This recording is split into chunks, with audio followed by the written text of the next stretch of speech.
Hello, everybody. Welcome to the Young Family Tai Chi Section 1 class. And we're going to start with our salute. So feet together. 同学们好. And your response is 老师好. 老师好. Great. Okay.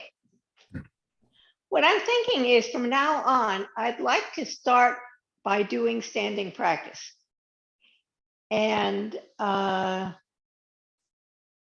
one of the reasons is that standing practice essentially helps your posture. It helps your breathing and it calms your mind. So let's start by having our feet shoulders width apart and your feet are pointed straight forward. Your knees are lined up with your feet. Your head is up. Your shoulders are down. Your elbows are down. You're going to essentially sit. So you're going to, it's as if you're starting to sit in a high stool. So what that does is it elongates the bottom half of your spine and it drops your tailbone down. Then I want you to put your hands in a circle of fists width apart and feel the pull of your elbows so that you're connecting to your spine. And think of the circle from the tips of one hand, fingertips of one hand, through the palms, wrist, forearms, across the arm and back, spine, and then coming out the arm and fingertips of the other hand. And we're going to stand for a little bit like this. And I want you to practice abdominal breathing. So I want you to breathe comfortably in and out. And abdominal breathing will help you point out any problems in your posture. If your shoulders are too high, if your torso is not relaxed enough, you will not be able to breathe comfortably. So try to breathe comfortably and think about where your body is. And the other thing is in terms of gaze, I want you to look out toward the horizon or imagine a horizon if you can't see the horizon. But I want you to have an expansive gaze. So you're not concentrating on any particular thing. So we're going to stay here for maybe another minute since we're just starting. We're not going to do one of these half-hour things. And let's stop, okay? So the first thing I'd like to do is review what we did last week. And then we'll go on to the new move, which is the first move of grasp the bird's tail. So grasp the bird's tail is the signature move of Yang Family Tai Chi. And it actually comprises 5 moves: left ward off, right ward off, roll back, press, and push. And in many ways, the most difficult of the 5 is the first one, which is left ward off. So what I'm going to do is review what we did in the past first. Okay, So let's start with our hands at our sides. We're going to do prepare and opening. So for prepare, you're going to do very much what you did just now when you did standing practice. You have your head up, your shoulders and elbows down, your waist relaxed, and bend your knees very slightly. Your hands are at the sides of your pants, and that is opening. That is preparation. Then opening, you move your hands in front and turn them so the palms are facing back. And you raise them up until you get to the shoulder level. And then it's almost like floating. You come down almost to the bottom.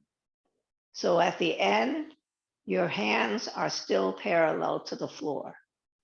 So from the side, it looks like this. You have your hands come in front, you come up, and then your hands float down with the palms remaining flat. And they're slightly in front of your thighs. Okay? So that's preparation. Next, we're going to review bow stance. Okay, both, actually, I'm thinking of doing it facing in the same direction as you. So if I'm here, my feet are shoulders width apart. When I do bow stance, what I do is I shift my weight slightly to the left and open my toe toward the corner. Now you see when I'm opening my toe to the corner, my hips are also turning toward the corner. Then I'm going to shift all my weight to the right.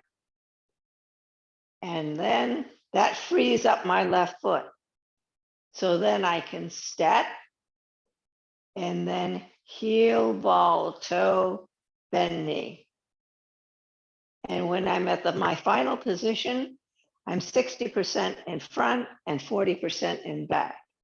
And my knees are in the direction of my toes. So it's easy to see it in the front, but you have to realize it has to be true in the back as well. Also, do not let the knee in your front go beyond your toes. Okay? This is only true of bow stance. There are other stances where that's not true. But here, 60-40, 60 in the front, 40 in the back. Okay, let's try that again. So your shoulders width apart, you shift toward the left, you turn. You shift all the way to the right. You step out. You shift weight, heel, ball, toe. You're pushing off the back and receiving with the front. Okay? Now, I'm going to do this on the side. And what I'm going to show you is generally true of both stances, but not for this particular move, for the first move. And later on, I'll explain why. So if you're at shoulders width apart and you turn your foot toward the corner, all your weight comes to the corner. So your hips are turned this way. Then you step out and you go heel, ball, toe, bend, knee. Now, what I want you to notice is my body shape is a straight line from the bottom of my, from the top of my neck to the heel of my foot. Can you see that? And what that does is that puts the center of my hips over the center of between my feet. So I want my tailbone to be centered in both dimensions, both fore and aft and left and right. Okay, so for example, when you're doing push, you can see that your energy is coming off the back leg, being received by the front leg, and your body shape is from the bottom or from the base of your neck here to your heel. Okay, so let's try it again. We're here. We shift slightly left with body turning. Go to the corner. Shift all your weight to the right. Then step. Push off the back. Heel, ball, toe, bend knee. So if we extend this to Tai Chi walking, if we start here and we're shoulders width apart, the very first one, we're going to shift toward the left with body turning, go toward the corner, move all your weight to the right, step, heel, ball, toe, bend knee. Now you noticed that in that case, because you started shoulders width apart, all you did in the left foot was move it forward. The next one, you shift back. You turn the front foot toward the corner, but now your feet are much farther apart. So then you come through, you step through, and then you step out. Heel, ball, toe, bend knee. So depending on how far apart your feet are, you're either going to step straight forward. If you were here, you just come here and you just step forward. But if you are coming from here and you open, then your feet are far apart. So in order to stabilize your torso, you step through and out again. Okay. So the footwork for the first one is what you're going to use in left brush knee. The footwork for the second one is what you're going to use for right brush knee. Okay. So I'd like to review also circling hands. Okay. So this is opening and closing. So when you close, what I want to see in your closing position is I want your hands to be rounded.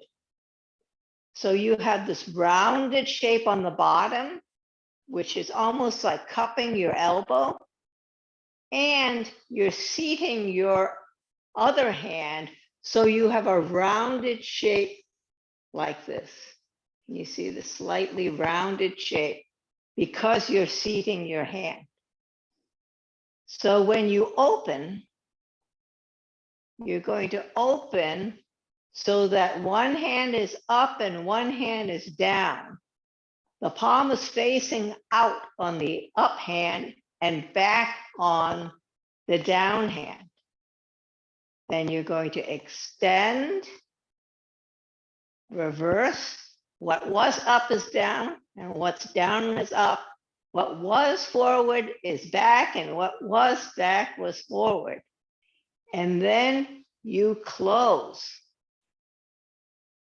And you make sure that your hands are in that rounded position.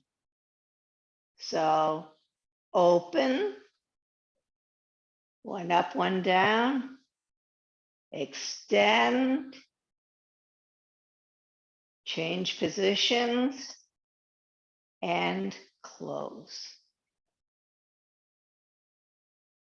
Open, one up, one down, extend, change positions, and close. Open, one up, one down, close.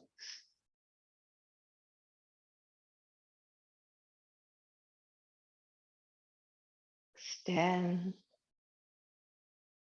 and close. So last week we talked about yin and yang, and all forms of Tai Chi have yin and yang. The thing that Yang family Tai Chi has that is somewhat different from the other forms of Tai Chi is that it is a big form. So when we're circling, we make big circles. And you want to have slow, smooth movements. And of course, I'm going to contradict myself when I'm teaching you the next move, because I'm going to break it up into little bits, which will not be smooth and continuous, right?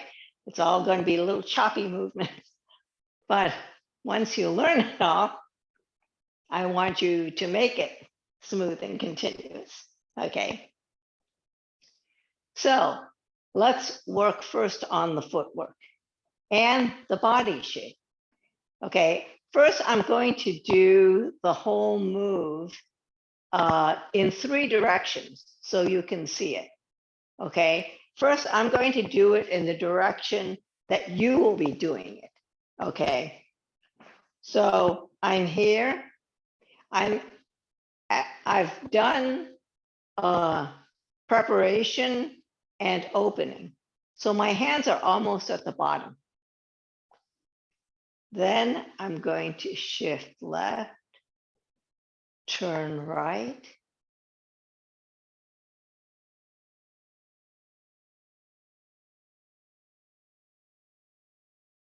Okay, now I'm going to do it this way.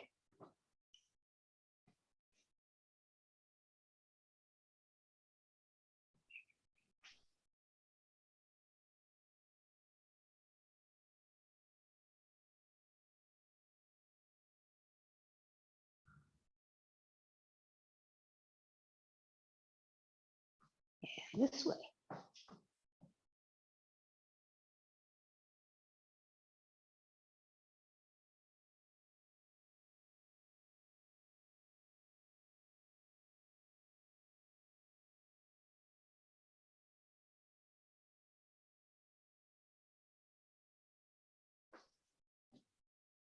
Okay, the first thing that's different from what I just told you about bow stance is that instead of having that slant, remember I told you about the slant? I'm upright. This is one of the 3 moves in the form where the upper body is upright. So that's the first thing. So let's do the footwork first. Okay, I think I can do it the same direction as you, and you should be able to see it. So it's very much like doing bow stance, right? You shift.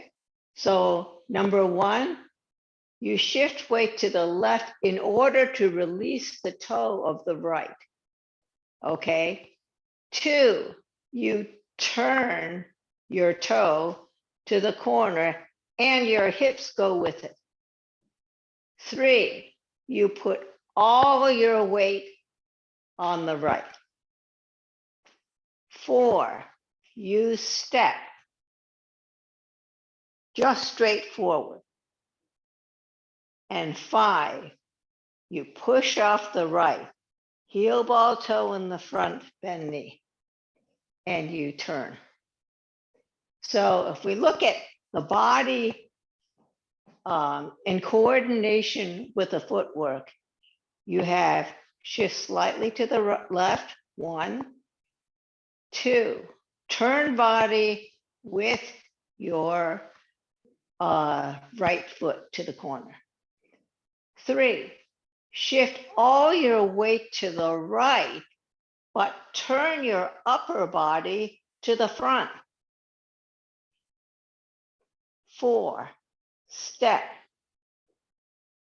5, heel, ball, toe, and you turn back to the corner. Yes, well, to the corner because you're going to, your arm is going toward the side.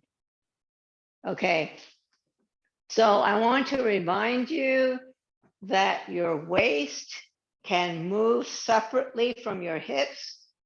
Your waist is like the neck of your torso. Okay, when you move your head, you can move your head without moving the rest of your body. Your waist, you can move left and right without moving your hips. So, and this is an important thing because you want to have a stable base. Your feet and your lower body should be stable because you're drawing your strength from the earth. And your waist basically directs your energy. So it is flexible, it can turn. Your bottom is heavy, your middle is flexible, and your upper body is light. So, once again, in terms of the footwork and the body coordination, 1, shift left to release the right foot. 2, with body turning, you're going toward the corner. 3, you're going to put all your weight on the right while you turn your waist to the front. 4, step. 5, push off the back, heel, ball, toe, bend knee, and turn back your torso to the corner. Okay, again, feet shoulders width apart, and 1, shift slightly to the left. 2, body and toe to the corner. 3, sit and turn toward the front. 4, step. 5, push off the back, heel, ball, toe, and turn torso back toward the corner. Okay, 1, shift left. 2, turn. 3, sit and face the front. 4, step.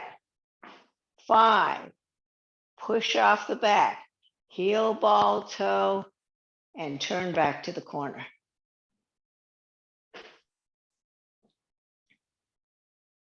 Okay, how did that go? Any questions on that part?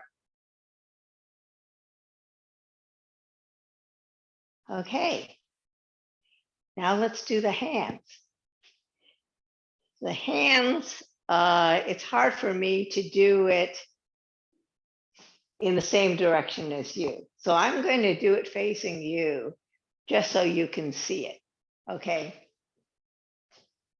So the way the hands work is that as you're turning your right foot to the corner, your hands start to separate forward and back. Then when you sit, your hands go up and down. Remember when we did that hand circling? You have that up and down shape. So when you're at 3, what happens is your hands are up and down, your hips are still toward the corner, but your waist is toward the front. Then 4, you're going to step forward. And essentially, you're going to step forward and close. So it's step and close. Then turn.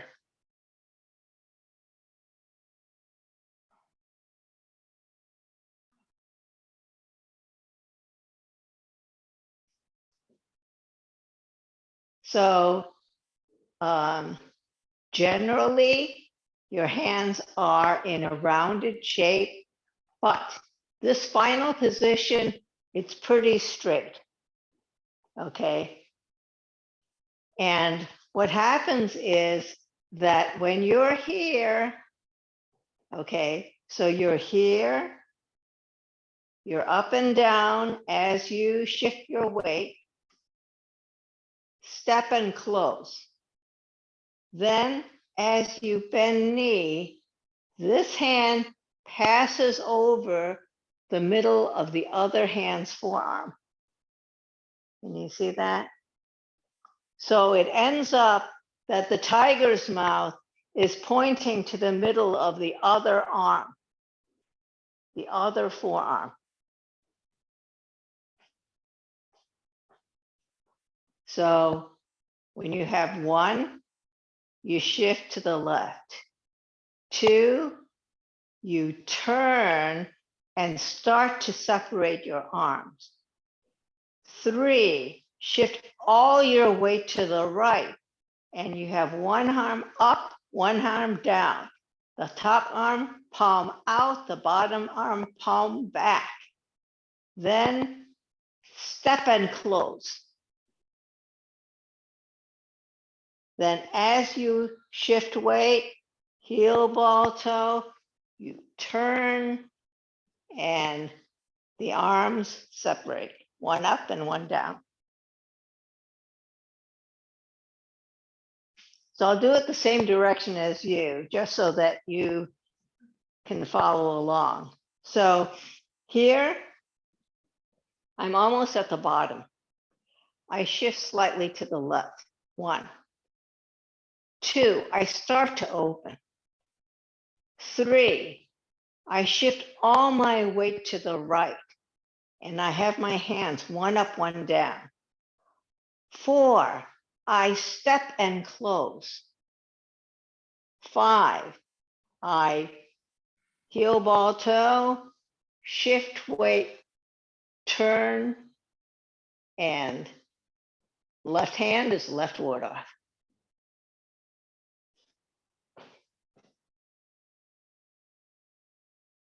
Does that help? Even though you can't completely see my hands, sometimes it helps to do it in the same direction. Okay, so let's try that again. Okay, so your hands are almost at the bottom. You shift slightly to the left. 1, 2, 3, 4, 5.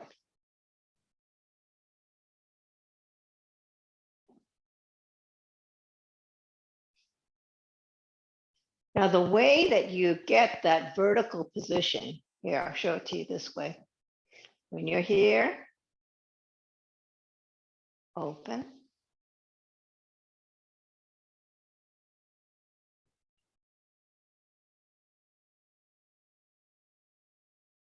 The way you get that vertical position is you tuck your hip in.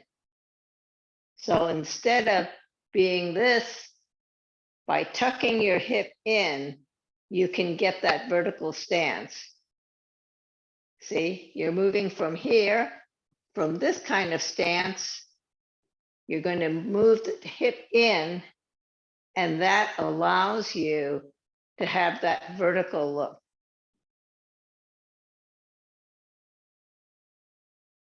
And the reason you want that vertical stance is that it's a split at energy. So with the left hand, you're coming up, and the right hand, you're pulling down. So that's why you have the vertical stance. Any questions on that one?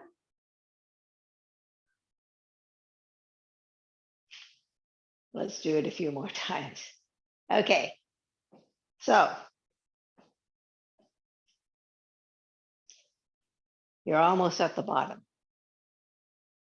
You shift left, 1, 2, you turn your toe and your torso toward the corner as you start separating your hands. 3, shift all the way to the right, 1 hand up, 1 hand down. 4, step and close. 5, shift weight and turn.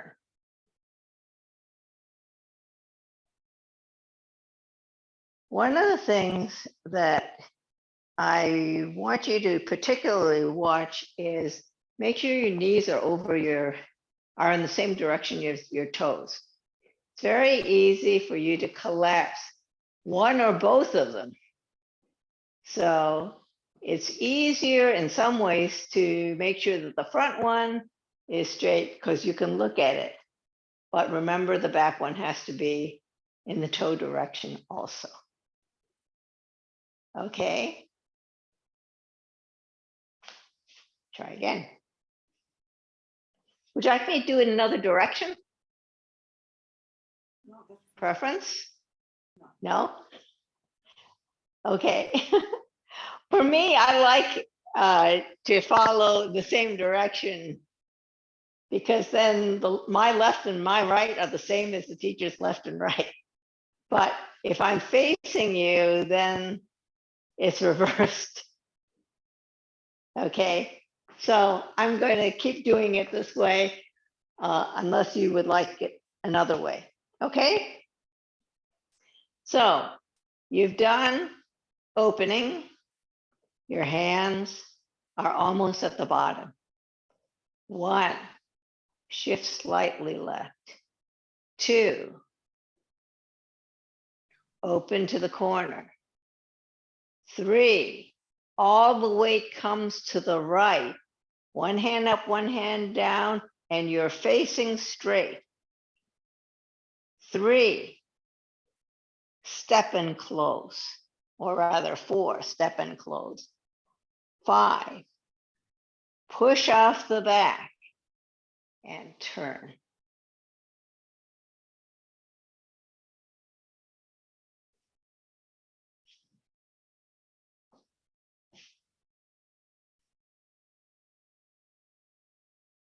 So what I want you to feel in terms of the ward off is when you're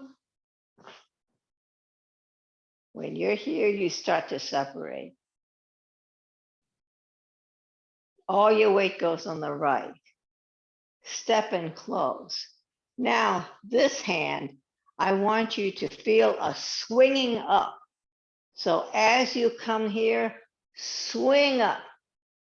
Okay, you want that swinging up feeling as you come up. So you're pulling down and swinging up.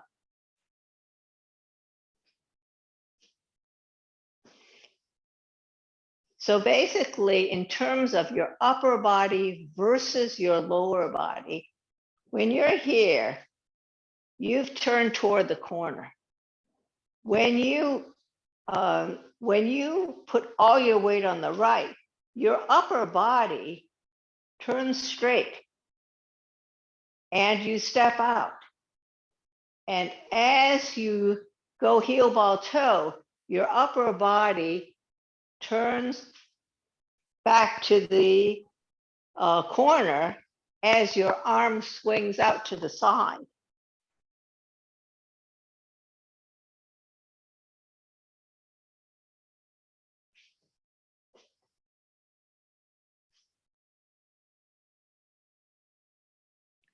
Rita, Yeah, Mary? as you Maria? turn to the, if you turn to the left, your body turns to the left too. In other words, your body turns the direction of your foot. Do I get it right? Your body turns to the direction, generally speaking, your body turns to the direction of your back foot. Okay. So what happens is when I turn here, this foot is going to become my back foot, right? When I make my bow stance. So my hips go in the direction of this foot as I step out. Now, what happened is when I put all my weight on the right, I turned my upper body, but my hips are still in the direction of the back foot. So my upper body is independent of my lower body. And then when I step forward, my upper body goes back to the corner and reconnects with my lower body. Do you see what I'm saying? Yeah. Yes, thank you. Okay. So it's important that your hips follow your back foot. And what happens is that it allows you to stack better. Okay. So regardless of whether you're in a bow stance, an empty stance, a 1 foot stance, you want to stack on essentially your back foot. So if I'm here, okay, I shift slightly to release the right toe. I move my whole body to the corner. I sit and my upper body goes that way, but my lower body is still that way. Then I step and close. And as I shift weight, my upper body goes back to the same direction as my lower body.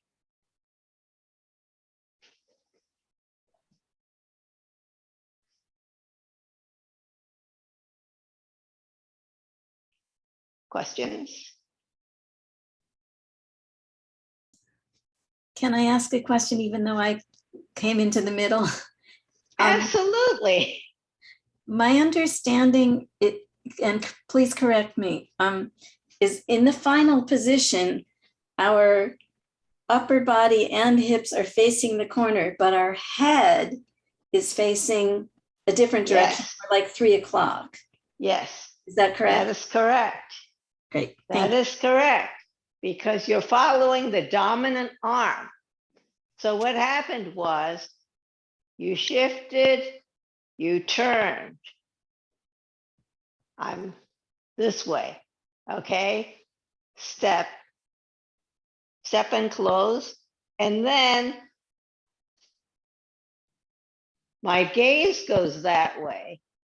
My body goes that way, but my arm is going that way. And that's why I'm going that way.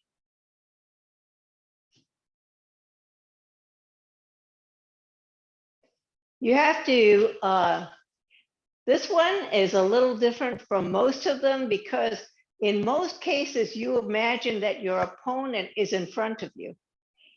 Left ward off, your opponent is to your side. So when you're coming here, your opponent is here. And that's why you're looking that way.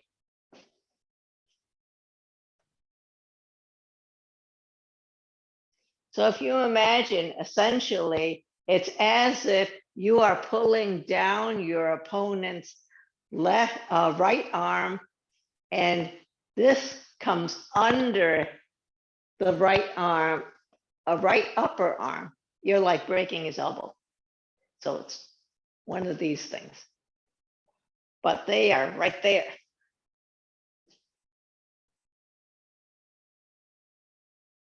As opposed to, since you already know the form, Right ward off.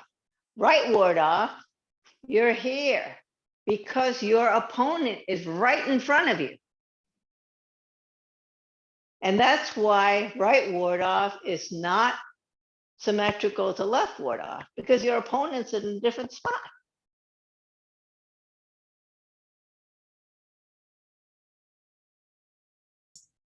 Okay, so if my opponent is here, why would I want to look to the side? I'm not looking at my opponent then. Well, what happens is your opponent is here, and you are actually sort of looking at your opponent because you are pulling down on the right arm and up, and they are right there. Oh, you have moved your opponent. Well, my opponent is, my opponent is standing here. Okay. And his right arm is coming this way.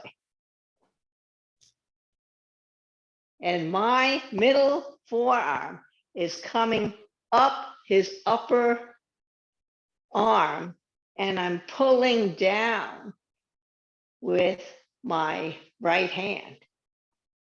So the middle of his body is opposite my hand, sort of, just beyond my hand.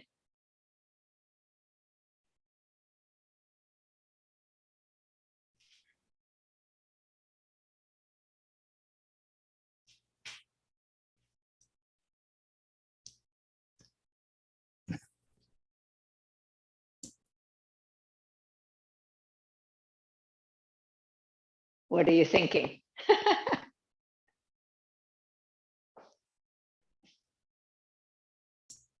I'm thinking that I'm still not looking at the opponent if I'm looking at 3 o'clock. Well,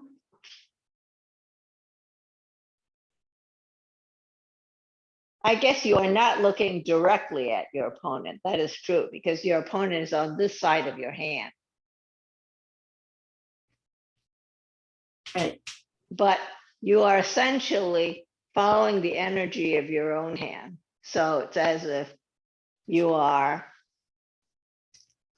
moving your hand, and it's an energy thing. So you're pulling down on their arm and pulling up.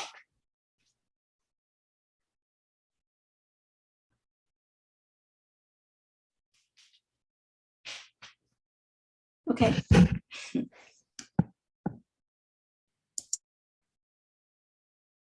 Sorry about that. It's hard for me to show you in without a person.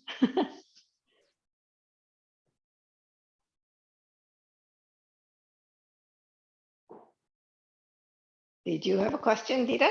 No, it does make a lot of sense to me. Uh-huh.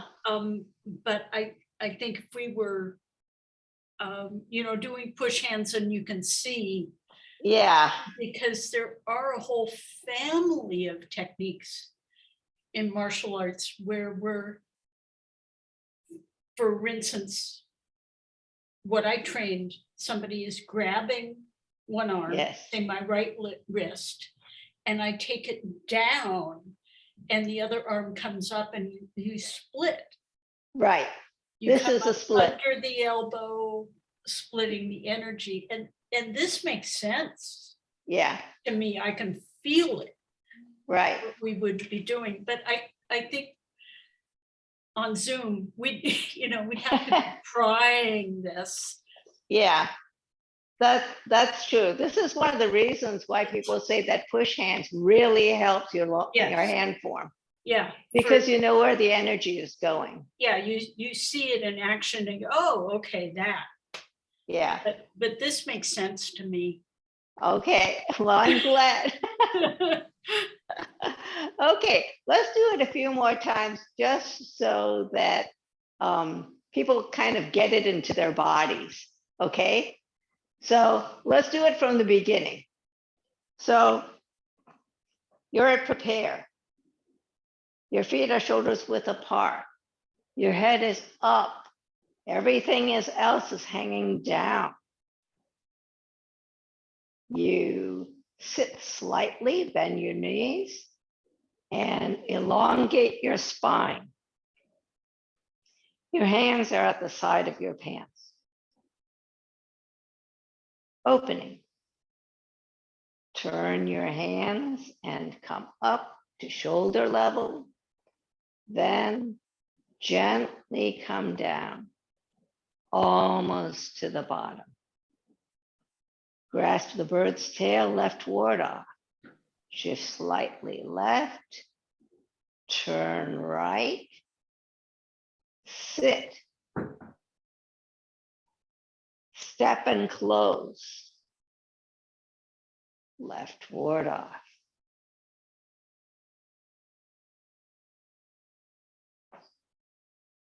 Again. Head up. Everything else down. Bend your knees slightly. Tailbone down. Hands at your sides. Opening. Turn your hands. Come up almost to shoulder, all the way up to shoulder level, and float down almost to the bottom. Grasp the bird's tail, ward off left, shift slightly left, turn right, sit, step and close, up and down, left ward off. So make sure your tiger's mouth is opposite the middle of your left forearm. And that you're standing straight.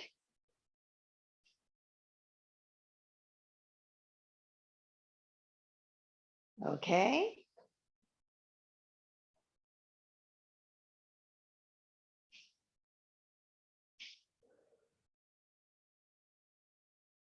Prepare. Opening.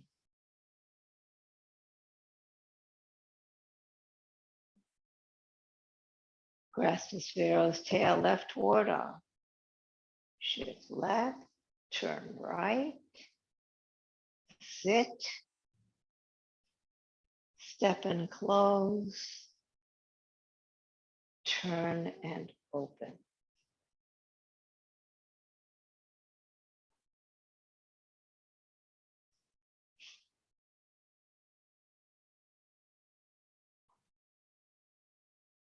How's that?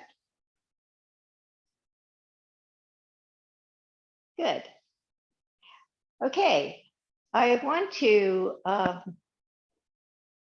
review one more thing, which is that I want you to think in terms of your lower body being heavy, your middle body being flexible, and your upper body being light. And left ward off is an example where your middle body has to be flexible because your lower body is going toward one direction, but your upper body has to go toward the front. So the way to keep your lower body heavy is to make sure that your structure is good, which means that your knees line up with your toes and that your quad is open. So your quad is an arch. When you bend your knees should line up with your toes. And when you're standing in standing practice, it's easy to do because your feet are parallel to each other. But once you go into bow stance and this foot goes out there and this foot comes straight, Then you have a big space here, and you have to have flexible hips in order to maintain that orientation of the knees over the toes. And I'd like to give you a couple of exercises so that you can work on the flexibility of your hips. Okay. The first one doesn't require much balance. So if you have one foot out toward the corner and the other foot ahead of it, let me get a little farther back. Okay. What I want you to think of is pointing your front foot so that you have your big toe and then your little toe. And that allows you to flex your hip joint while being pretty stable. If you can stand on the back foot, you can turn your foot left and right, right? Big toe, little toe. Big toe, little toe. And you can see that's a way of working on your hip flexors. And you can do it on the other side. Okay. Big toe, little toe. Big toe, little toe. Now the exercise that Master Yang wants you to use is a lot harder. And I will show it to you, but I don't expect you to do it necessarily. Okay, so what he suggests you do is that you have one foot to the corner, and then you use the knee of the other leg and make circles. So essentially, you're making a circle using your knee. Can you see that? And the other side. And that will open up your hips. If your balance isn't very good, hold on to something when you try this. So you can hold on to like a kitchen counter or a railing or something and give it a try. But you'll find that you'll open up your hip flexors, and that will allow you, you know, when people ask, well, how can I make my stance longer? You make your stance longer by sitting lower.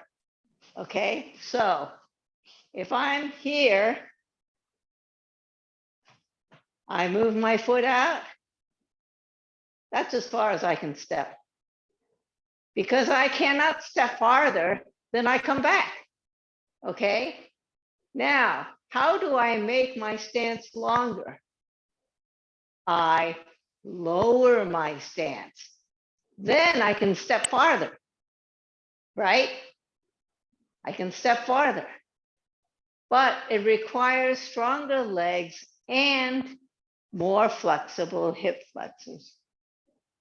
So, you know, people, unfortunately, you know, watch these YouTube things and decide, oh, I want to go really low and or have a really long stance. And you cannot have a really long stance unless you can go lower. So just something to think about. Okay. So are there any questions?